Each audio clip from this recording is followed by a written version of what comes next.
Bike মোৰ, তেলো ময়ে ভৰাম আৰু চাফাও ময়ে কৰিম, চলামো মই। তাৰ পাছতো যদি ইয়াৰ কাৰণে এনেকে ৰখিবলগীয়া হয়, কি কৰি থাকো ইমান দেৰি? কেলা ঘড়ীডালে কাম কৰা নাই বাল। মই বোলো সৰু ঠিক কৰি নলওঁ কেলে এইটো? জীৱনৰ সময় যেতিয়া বেয়া চলি থাকে ঘড়ীয়ে কি বালডাল কৰিম।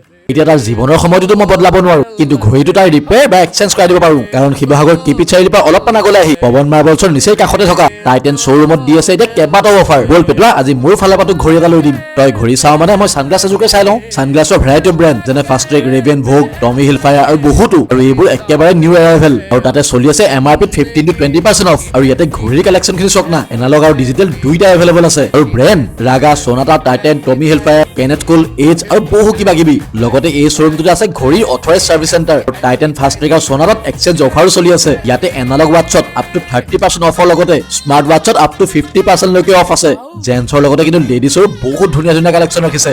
আও ঘড়ী পাৰ্টি খাব লাগিব কিন্তু। পিছে আমাৰ পেটুৱা ক'ত? ঘড়ী চাই বোলো ইয়াৰ হ'ল নে নাই?